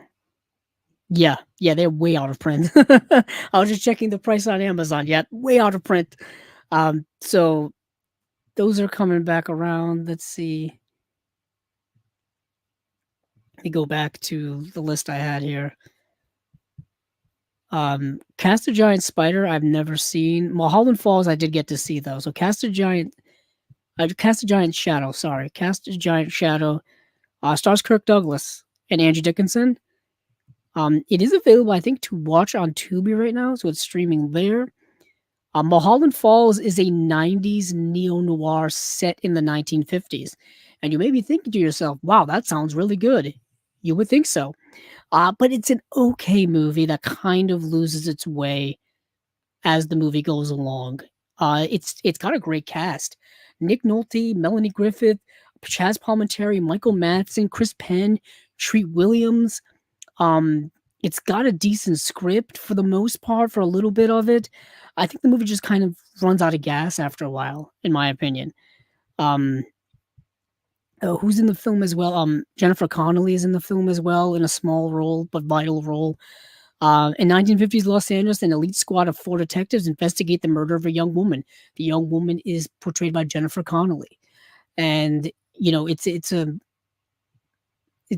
you know like I said, neo noir in made in the 90s, set in the 1950s. Unfortunately, the year after this, LA Confidential would come out, and LA Confidential is so much better. So therefore, LA Confidential is remembered way more than Mulholland Falls is. But it's a decent companion piece film to that if you want more of that that vibe of that time made in during that time. Um, yeah, but once again, LA Confidential needs a remastered re-release in some way, shape, or form. Just gonna throw that out there. So that's it from Sandpiper Pictures. Let's move on from there. There's one movie here I want to talk about that's getting released by Film Masters. It's a 70th anniversary. This is a limited edition from Film Masters. It's called Salt of the Earth. This movie was made in 1954, coming out November 19th, and this was a movie I believe was blacklisted at the time it was made because it was written and directed by someone who was blacklisted by the House Un-American Activities Committee. So we've got Salt of the Earth centers on a long, difficult workers' strike against a mining company in New Mexico. Ramon Quintera fights for the equity of wages as well as health and safety issues, but at home he mistreats his wife Esperanza. When the men are forced to end their picketing, Esperanza joins the other women who demand to play a role in the strike against their husband's wishes. Written, directed, and produced by members of the original blacklisted Hollywood 10. That's the big thing. Um, that's the big thing about this movie. This movie was made under very harsh conditions by Herman J. Bieberman, who was the director of the film. And he, like I said, he was blacklisted, so he couldn't even like get um the dailies of this movie printed. He had to send them in under a different name and under a different film name, and basically try to find people who would do it essentially against higher ups' wishes, just to get that done. They had to move locations of during the production of the movie because they were being harassed so much, because they were being threatened so much. This movie has an interesting production history to it. It's kind of a modern miracle that this movie still exists. And so it's really kind of an important film from a movie historical perspective. And it's also dealing with a lot of things that are once again still persisting today. The rights of workers, workers fighting for increased wages when it comes to when it comes to living wages, when it comes to working conditions, and all of those things. Those things are still fought over to this day. So the movie is very contemporary. It's shot and made as kind of a docudrama, so it's kind of feels like a drama, feels like a documentary at times, kind of a loose plot in that regard. So I don't know if it's everyone's cup of tea, but I found myself really enjoying it for how important of a movie that it is. Once again, Salt of the Earth. It's a limited edition from Film Masters. Film Masters doesn't do a lot of limited edition releases. Um, I think you can only get these from their website or limited places like that. But yeah, it's called Salt of the Earth. I thought it was interesting. I thought it would be cool to mention. Let's see what else we've got here. Let's go over to our buddies at Radiance. Radiance, once again, our buddies over at Radiance are doing their thing, coming out with another list of really interesting movies uh, that I'm excited to watch and excited to add to my collection. Um, let's see. Our buddy Fran Simeone, he's the one who's over there doing the work over at Radiance. So we've got Weak Spot, Underworld Beauty, and then a double feature of Il Posto and Fidanzati. Il Fidanzati. Man, my Italian is not very good. I apologize for that. So coming off of the wings of a great release slate before, we've got some more stuff here. So the Weak Spot, which I actually did get to watch. Did I get to watch this? Yes.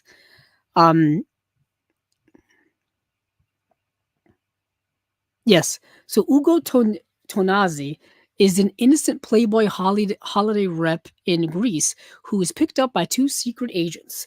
Um, Suspected of being part of an underground resistance, he is to be transported by the agents to Athens, where he will be interrogated by superior officers. Their journey is a start of a cat and mouse game that beautifully portrays on on Tognazzi's screen persona with the thrilling tension of Costa Gavras versus Z, newly restored in 4K by Studio Canal. Peter Fleischman's paranoid thriller is made available on Blu-ray for the first time. That is what I wanted to mention. It feels like a Costa Gavras political film from that era. And just the tension on and this kind of like almost like a wrong man scenario playing out because it's dealing with politics of that time, specifically the politics of a European nation of that time and how tumultuous it is.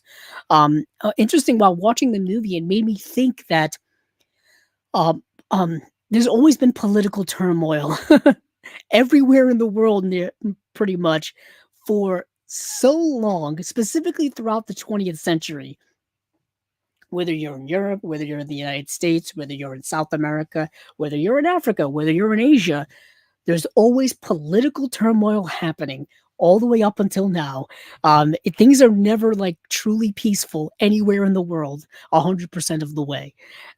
But this movie, like I said, it does take this movie is kind of a road movie. It's a cat and mouse game between one of these government agents and this Tognazzi character who just gets picked up while eating at a restaurant. And they just bring him along and they accuse him of being part of this underground resistance type of people, and he tries to tell them that he's not. But they don't trust him, they don't believe him, and yeah, so the movie kind of builds on from there in a series of wrong man circumstances. I wanted to get a date for this movie. 1975. 1975, and I think it was a co-production between like France, Italy, and Germany as well. It is Region A and Region B editions, so you can watch it here and there. Yes. World Blu-ray premiere. What do we got for special features here? 4K restoration, audio commentary with Travis Woods, archival TV interview with Michael Piccoli, who is this I believe the star of the movie. He actually just passed away. Michael Piccoli, I think, just passed away a couple of years ago. Um, oh, you know who did the score for this? Ennio Morricone. Ennio Morricone did the score for this film. Very cool. I noticed that at the beginning. Next, we've got Underworld Beauty. I didn't get to see Underworld Beauty or this other one here. I figured I'm gonna buy all the Radiant stuff anyways, so I'm going to watch these eventually. So I thought I'd save them for a later time. I could perhaps save them for unwatched pile. Speaking of which, we will be doing a new episode of the unwatched pile next Monday with our friend John Matthews, I believe. Let me make sure I've got this in hand.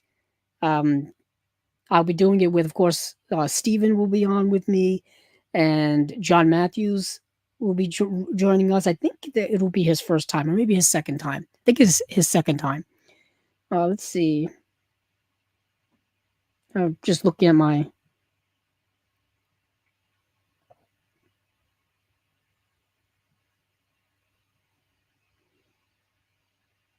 Yes, it is John Matthews. Yep.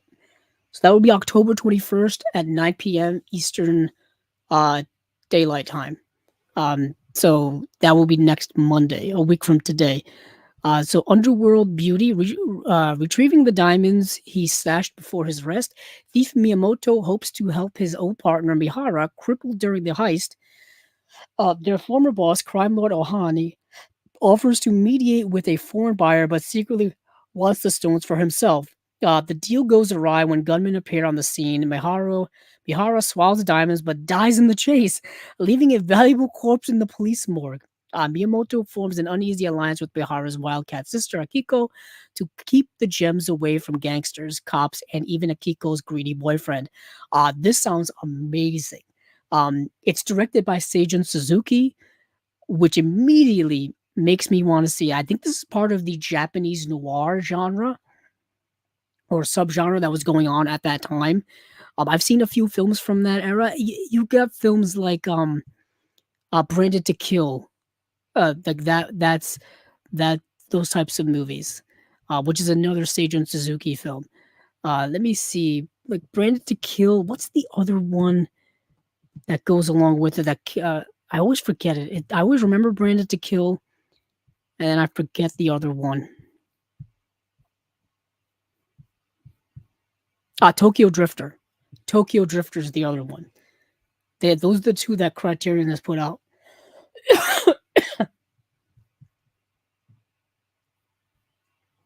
Okay. Get rid of that. I'm just getting rid of some tabs here before I go on. Oh yeah, Underworld.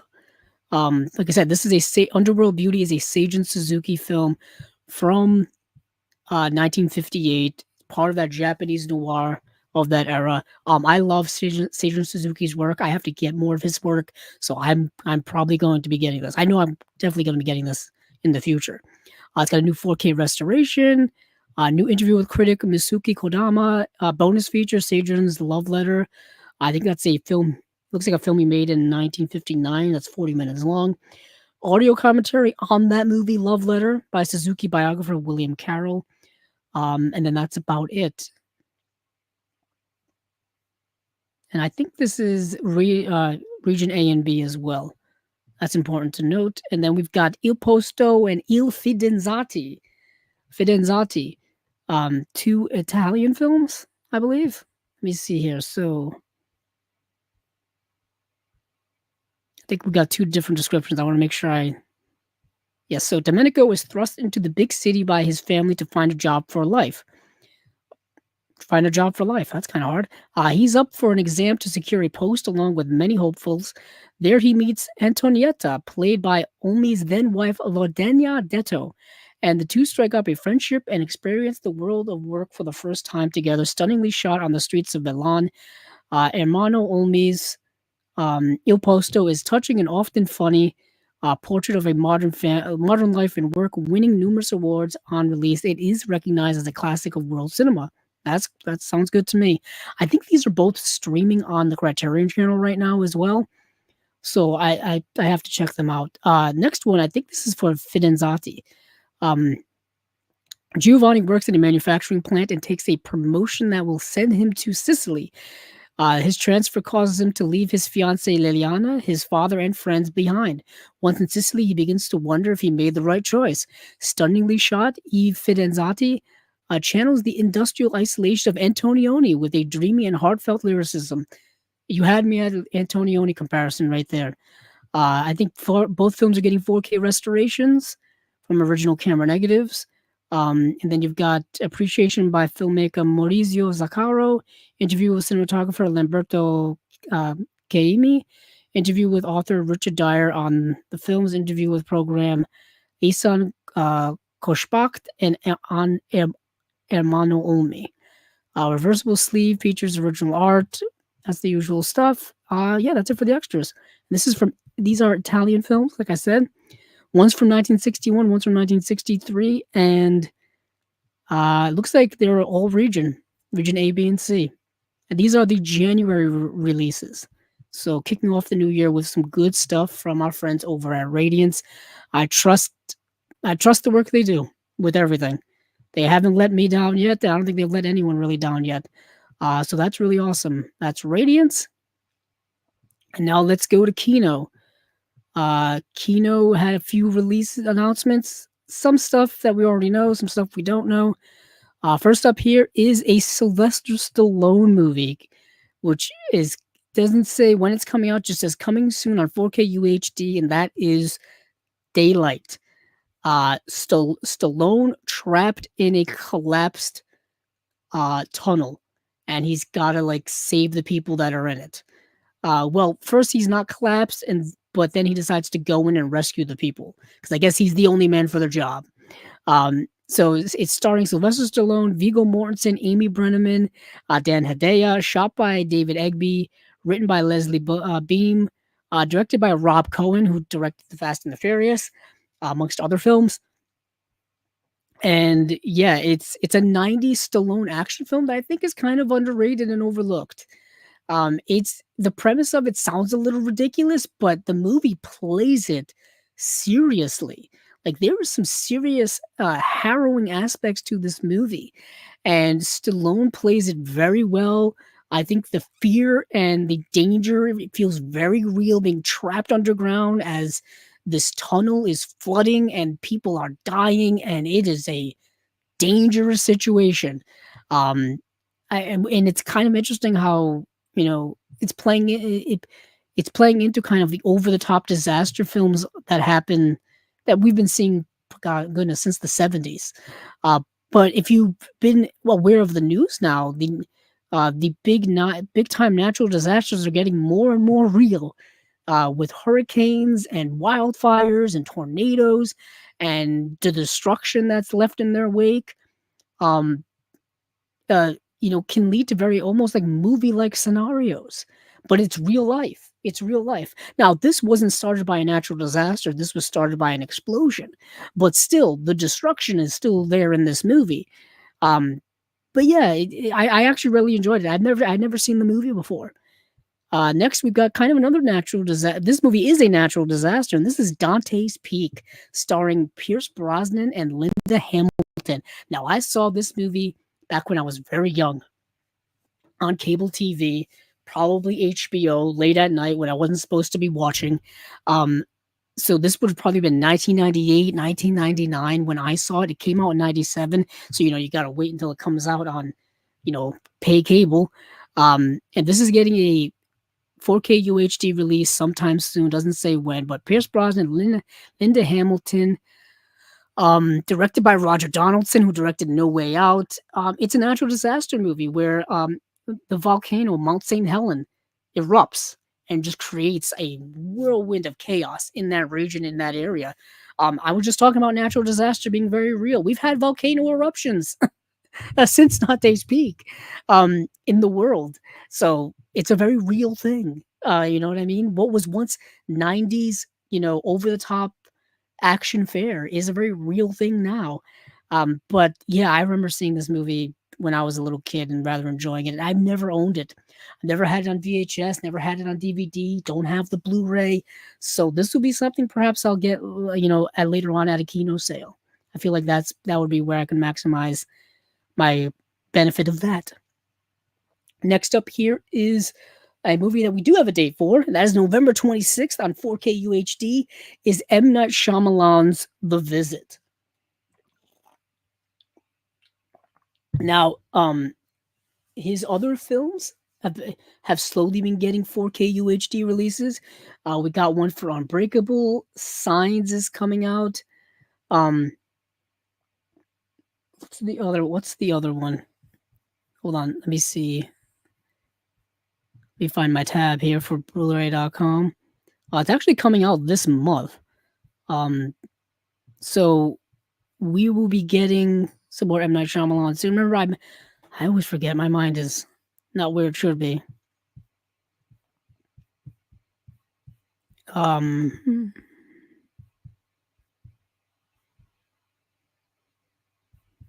on. This is taking way too long. We've already gotten, like I said, we've already gotten some M. Night Shyamalan stuff in 4K. Like Signs that's coming out, like Unbreakable that's already been out. Sixth Sense. Wow. Can't believe I've just completely forgot about that. So Sixth Sense and Signs are coming out. And they're coming out October 22nd, which is next week.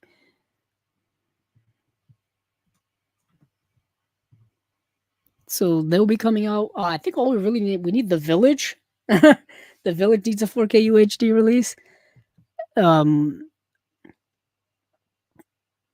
And probably some others like Lady in the Water and whatnot and whatnot. But let me go back to The Visit. So The Visit is kind of considered one of the films that got M. Night Shyamalan back on track for many people. It's a movie that goes back to kind of his horror roots. It goes back to like his twists and turns and things like that.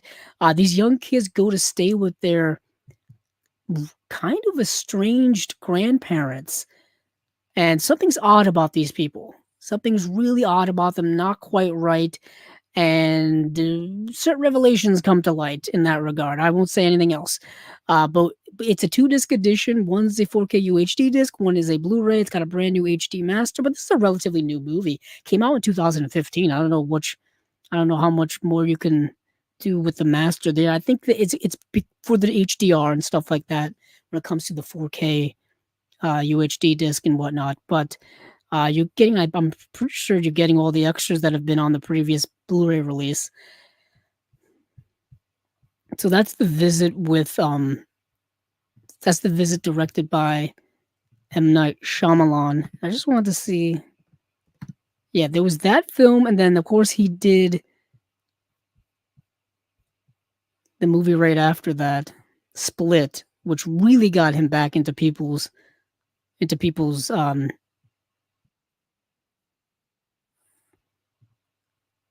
hold on, I'm trying to click on M. Night Shyamalan's name and I'm getting trailers for things. I don't know what's going on with the browser tonight. It's acting all kinds of weird. Yeah, after the visit, he did Split, then he did Glass, then he did Old, then he did Knock at the Cabin, and then he did Trap, which is his newest film. Let's see. So where was I? Ah, yes, here. Sorry, lost my place there. So on December 2nd, we're getting another re-release of the movies The Train and Taking of Pelham 1, 2, 3. Both of these movies already have previous Blu-ray releases and 4K releases, and these are just Blu-ray re-releases. And it's the same special features and it's this, yeah, it's the same discs.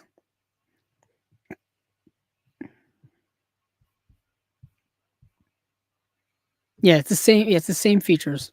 I don't know why they're re-releasing these, but whatever. Next is a double feature of it's Pray for Death and then no, it's not a double feature. No, we have Pray for Death, which is a Gordon Hessler film. It's got a new audio commentary by film historian Mike Leader, and we've got a second action film here that's called Rage of Honor, which is also directed by Gordon Hessler. These are two like 80s martial arts action films. I think they're both streaming on Tubi right now as well, but don't quote me on that. These are coming out December 10th. And they are putting out a 4K UHD of not only Babe, but also its sequel, Babe Pig in the City, which is directed by George Miller. So if you grew up with these films, you know you know them. I don't think I have to describe Babe, the anthropomorphic animals. I don't think I have to describe this to you. Starring, of course, the first Babe starring James Cromwell. It's got the voices of Christine Cavanaugh, Hugo Weaving, Danny Mann, Miriam Margolis, uh, narrated by Roscoe Lee Brown, co-written and produced by George Miller, co-written and directed by Chris Noonan. Then you've got Babe Pig in the City, which came out in 1998. So you got the first one from 95, second one from 98. The Babe Pig in the City is starring Magda Subansky, Mary Steen, James Cromwell, the voices of Elizabeth Daly, Mickey Rooney, Danny Mann, Stephen Wright, Glenn Headley, and James Cosmo, narrated by Roscoe Lee Brown. It's it's shot by Andrew Lesney. Andrew Lesney was the cinematographer for Lord of the Rings, Fellowship, Two Towers, and Return of the King. He was also the cinematographer for King Kong as well. Yeah, wow, that's what's an interesting connection there. Co-written, produced, and directed by George Miller. So these are both getting 4K UHD releases. I would assume sometime next year. They don't really give us a date.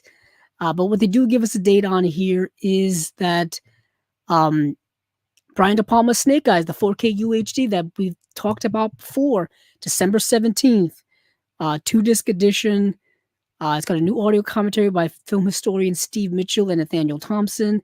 That's an upgrade for me, even though I just bought the Blu-ray like maybe a year or two ago. It's Nicolas Cage, it's Brian De Palma. The opening of that movie is so great that unfortunately the rest of the movie doesn't quite level up to it. But damn, that opening is so good. That opening is so good. Nicolas Cage is going around just like walking and talking, and just the camera and the editing is moving. Oh, it's fantastic. What a great. Hope they showed it in every film production school in the world. It's so good. What else do I have here from Kino? I know I added some other things to my list, so let me go down here. Um, um, yeah, The Beast Within is part of their Kino cult line. That's getting a release. Rhythm Thief. I think that's getting a Kino Lorber straight up release. A movie called Monty Walsh is getting a Blu-ray release as well. And I think that's it. That's it from Kino right now. Yes. Let's see. So where was I? Yeah, let me leave that up. Um, I guess I'll talk about the Stone Tape, which is getting a limited edition release from 101 Films. So 101 Films has announced that it will release on Blu-ray Peter Sasti's The Stone Tape from 1972. And this is an interesting movie. Description: a team of scientists eager to discover a new recording medium take over a brooding Gothic mansion, recently purchased and renovated by their employers. On moving in, however, they find one room unfinished and the builders refusing to work there. Claims of strange noises and feelings of unease are dismissed. Um, However, the scientists soon discover that the renovation work on the mansion has disturbed something hidden beneath the stone walls, something ancient and malevolent. So you've got a bit of a ghost story, a bit of a paranormal activity thing going on here. Um, the film came out, I think it was a TV movie actually, in Great Britain in 1972. So don't expect a rather high budget here. Don't expect anything too spectacular. Um, but I think it's just for this time of year, for like a gothic vibe, for like a ghost vibe. I think it works. I think it's very fun, but it looks like a British TV movie from the 70s. That may hold people back from enjoying it. It may take people out of it. I don't know, but we've got some new special features here. Children of the Stone Tape documentary on the lasting legacy of the Stone Tape. Out of Darkness, a visionary Manx man short film on writer Nigel Neal. And the new commentary with filmmakers John Deere and Sean Hogan. Um, yeah, it's a limited edition rigid box packaging, as a lot of 101 limited editions are. I don't know if it's part of their black label. I think it may be. I think it may be their black label, like 41 or something. I'm not sure. But it's coming out December 9th. Thought I would throw that in there. Something else I want to throw there, something that's also a British release, a British Blu-ray release. And this is what I was alluding to earlier with Second Sight. Uh, they are preparing a limited edition Blu-ray of Patrick Bryce's Creep, the 2014 film starring Patrick Bryce and Mark Duplass. For those of you who have seen this movie, you know how creepy and unsettling this movie is. And you know that there is a sequel that is also very creepy and unsettling. And and so this is gonna be right up the alley for people who like horror movies and who like watching them this time of year. Unfortunately, this is coming out December 9th. So maybe you can save it for next Halloween season. But I remember watching this movie on um on Netflix, I think probably around 2015, maybe 2014, right after it had come out. Um, and Mark Duplass is unsettlingly disturbing in this movie. It's really a movie that you have to like you have to be a fan of like that found footage type of vibe too. Uh, the premise is a videographer answers an online ad for a one-day job in a remote town to record the last messages of a dying man to his unborn child. That dying man is portrayed by Mark Duplass. As the day progresses, the man's requests and behavior become increasingly more bizarre. So the whole movie, if I remember correctly, is shot like it's a found footage film. So you're just getting all of this stuff, and it's just incredibly more unsettling as time goes on. And then they made a sequel to it, which is kind of more of the same. but they upped the ante a little bit in that. But I'm excited for this. You're getting a new audio commentary by director Patrick Bryce, editor Christopher Donlan, and actor Mark Duplass. You got an older commentary with Bryce and Duplass. You got an interview with Bryce, interview with Mark Duplass, interview with Christopher Donlan, 10 Years of Creep, a live Q&A with cast and crew. Once again, I can't stress this enough. Second Sight's extras packages are pretty elite. They're kind of like second to none. And you're getting a 70-page book with new essays by Sarah Appleton, our old friend Sarah Appleton, Kat Ellinger, David Kittredge, and Amber T. So Sarah Appleton co-directed, I talked about it last time, she co-directed a documentary about found footage film with Philip Escott. It just got released on Blu-ray. And I think it's probably going to be out may nearly be out by the time you listen to this. It's called the Found Footage Phenomenon. Yeah, this is part of that genre that goes from pretty much from 1999 kind of up until this day, but it doesn't quite have the cachet that it used to have. Found footage was really big in like the 2000s and early to mid 2010s.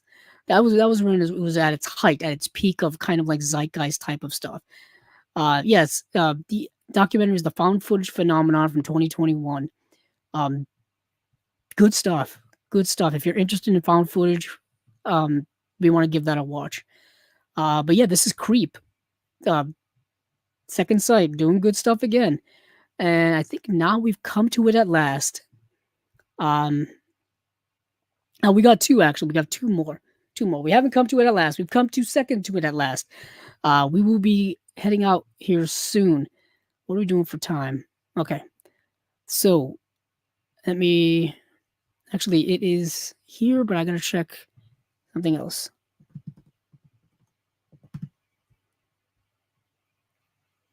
So, there's two big box sets from the UK that I want to talk about. And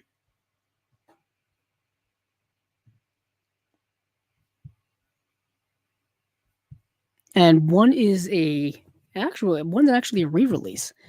Hold on, I'm trying to pull up the details now for one here. The first one here is going to be from the BFI, and it is going to be Of Flesh and Blood, the Cinema of Hirokazu Koreeda. I just have to pull up the details on it.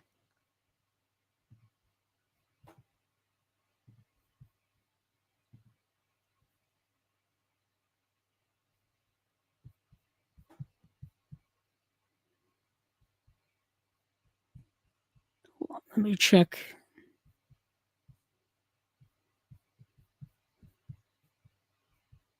Okay, this is not helpful. This is not helpful. I may have to go. Okay. So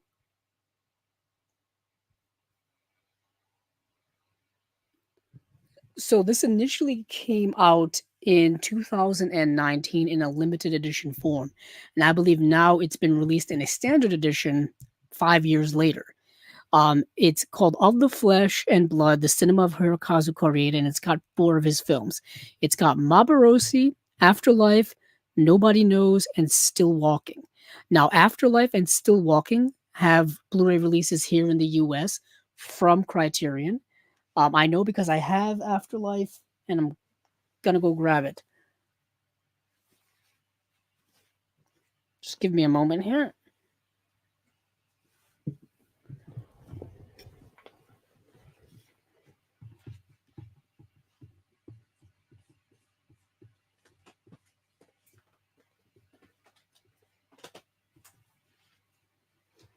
Here it is.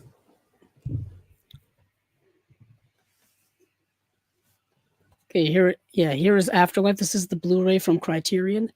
I bought this a couple of sales ago. I still need to get Still Walking. I've seen Still Walking. I've seen a couple of other Hirokazu Koreeda films. I know he is one of Steven's favorite directors, and he is a master. He is a master. There's no doubt about that, in my opinion. Several of his movies, actually most of his movies, still need Blu-ray releases here in the United States. It's a damn crime that they haven't been already.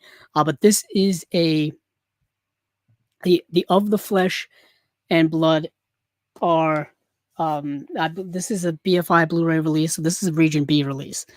And it's got a good amount of special features on each film. It's yeah, it's a nice set. If you don't have the original, because I think the original is out of print and going for lots of money.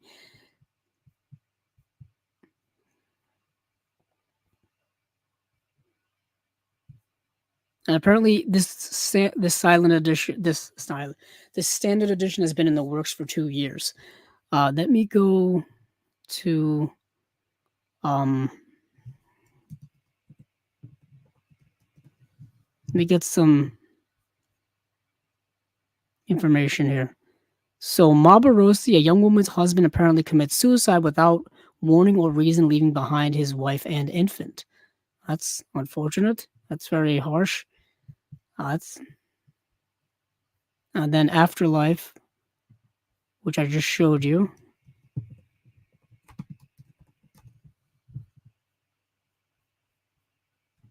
From 1998. After death, people have a week to choose only one memory to keep for eternity. And I know Steven has talked about this movie many a time. It's this idea that when you go to when you pass away and you go to the afterlife, you are basically charged with like recreating your favorite memory of your life, as if you're making a movie of it. And that's kind of what Afterlife is about. Then next we've got, what's the next movie we've got? Nobody Knows.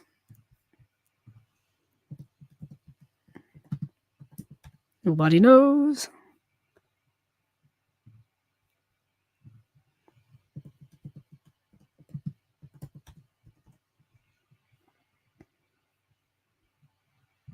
This is the film from 2004. In a small Tokyo apartment, 12-year-old Akira must care for his younger siblings after their mother leaves them and shows no signs of returning.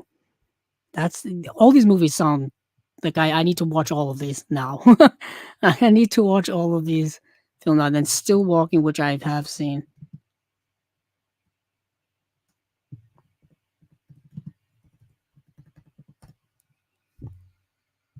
This is from 2008. Yeah, a family gathers together for a commemorative ritual whose nature only gradually becomes clear. Yeah, it's a very interesting film about familial conflicts, familial, man, to boil down a Hirokazu Koreeda film is damn near impossible because there's so much, they're so dense, there's so much in there to dig into. This film is about familial conflict. It's about difference in generation, tradition versus modernity. It's fascinating work. I can't. You just have to watch his work to really appreciate it. I'm doing a terrible job of trying to describe each of these movies. Granted, I haven't seen 2 out of 4 of them, but I haven't seen 3 out of 4 of them actually. But his work, from what I've seen, is so good that I want to watch all of them, and I would recommend everyone watching all of them as well. Hirokazu Koreeda is a modern master work of a director. But yeah, that's Of Flesh and Blood, the cinema of Hirokazu Koreeda. Check out his work; it's fantastic. Check out all of his work. Shoplifters, which is a movie that he did a few years ago, is great. No Blu-ray here. It's a damn shame. Now we get to it at last. Now we get to the big finale that I wanted to talk about this whole time. This is a Blu-ray box set from Studio Canal. It is a Alfred Hitchcock box set called Hitchcock: The Beginning, From Silent to Sound, The Early Works, or 10 Early Works. And there are 10 films in this box set, 11 cuts, and you've got this goes from his silent era to the talkies. The Ring, The Farmer's Wife, Champagne, The Manx Man, Blackmail. You have the silent version of Blackmail and the talkie version of Blackmail, because that was in 1929. So you're right on the edge between the silent era and the talkie era. And then you have Juno and the Paycock, Murder, The Skin Game, Rich and Strange, number 17, which has a new 4K restoration. The Skin Game has a remaster from 2024. Blackmail has a new 4K restoration in both of its works. This is a massive set. A massive, massive set. Each movie has its own disc. Plus, there is a I think 72-minute documentary. Yeah, there's a brand new documentary called Becoming Hitchcock: The Legacy of Blackmail from 2024. Directed by Laurent Bouzereau, narrated by Elvis Mitchell, produced by Studio Canal in association with Nedland Films. 72 minutes long. It's The Legacy of Blackmail, a brand new 72-minute documentary from award-winning filmmaker, like I just said, and narrated by historian, critic, and filmmaker Elvis Mitchell. Reflects the development of Alfred Hitchcock's signature style through the making of one of his benchmark films, Blackmail. But from what I'm looking at here when it comes to the full details, each movie is getting an audio comment, at least an audio commentary, whether it be new or relatively new. Actually, not new, but you know what I'm saying. Mostly archival. I'm looking at extras. It's got. I don't want to go through all of them because I'll be here till tomorrow. Because each film's getting extras. Yeah, each film has an audio commentary. So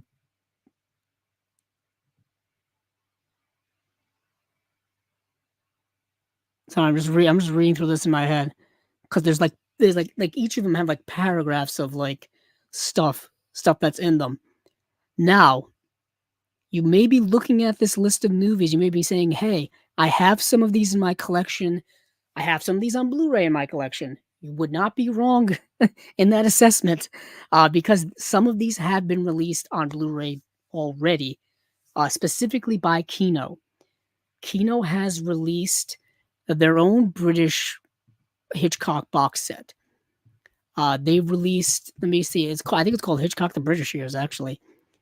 British Years. Yeah, it's called Hitchcock British International Pictures Collection, where you have The Ring, you have The Farmer's Wife, you have Champagne, you have The Manx Man, and you have The Skin Game. This box set is still in print. It came out in December of 2019 by Kino. They also put out I know they put out Blu-rays of Murder and Blackmail and the number 6 and the number 17. The big difference here is I believe some of these are getting newer restorations, and the plethora of special features that seem to be coming with this box set is way different than what Kino did, or what Kino, has done already. So, what do you want? What does one want as a collector? You have options here.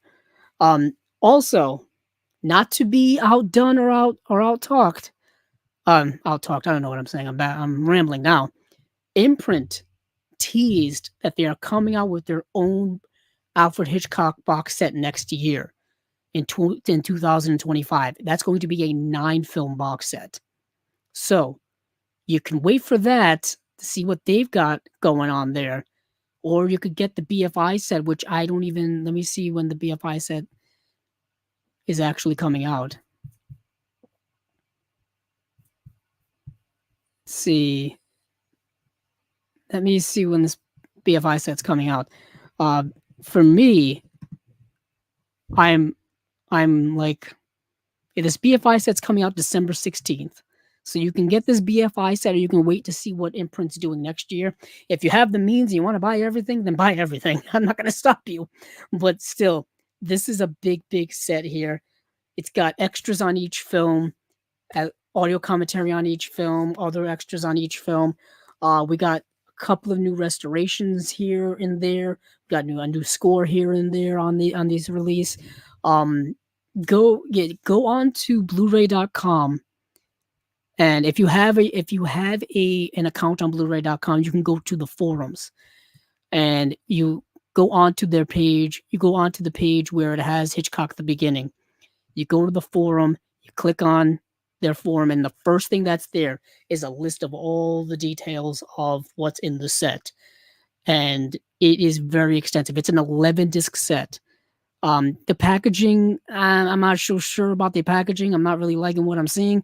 It looks very compact and very condensed. Um, I'm hoping, I'm hoping these aren't in sleeves. I'm really hoping these aren't in sleeves or that book packaging or anything like that. I don't know. I don't have a BFI Blu-ray set in my collection, so I don't have anything to compare it to. But yeah, that's massive. I'm a big Hitchcock fan. He's one of my favorite filmmakers of all time. I've owned so many of his films. I've got to get all these early films on Blu-ray, but like I said, there's been a little bit to choose from over time, and a lot of these films I remember being in DVD public domain sets for the longest time that you could buy for cheap nothing. The movies would look awful, just public domain prints and everything like that. They would look atrocious. And then now we've been getting these Blu-rays and we've been getting the higher quality remasters and restorations of Alfred Hitchcock's early work because his he had a whole career before he came to the United States and came to Hollywood. He had a whole career in uh, the mid to late 20s into the throughout the entire 30s. So he had like at least a 15 to 16 to 18-year career before he even made his first Hollywood film in 1940 with Rebecca. So there's a treasure trove of stuff there that I think needs to be released in high quality, and these have been rumored for years with people been working on restorations and all that kind of stuff. So I'm glad that this something like comprehensive as this is finally coming. But we will see what Indicator does, what Imprint does as well, and we will see what this BFI set looks like when it comes out. So that is it. That is Hitchcock the Beginning, 1927, 1932. Um, yeah, I'm excited for a lot of these things. So that is going to be it for me here on Chasing Labels episode or spy number 150. Thank you for joining me here. If you're listening on the audio, thank you for joining me here. You can find the audio over at um, Apple Podcasts and Google and Spotify and all these other places where you can find audio podcasts. You can find us here on Chasing Labels YouTube channel, just simply titled Chasing Labels. Next Monday, we will be doing another episode of the Unwatched Pile. I've been doing a lot of shorts lately about things that I've been picking up in terms of various sales that are going on and whatnot. I'll be doing some more of those. Check out my Instagram, which is Cabzilla06. I pretty much post everything I buy over there just to chronicle all of these things. And yes, thank you all for listening, for watching. We appreciate all of the support here on Chasing Labels always. So keep on watching those movies because I know I will.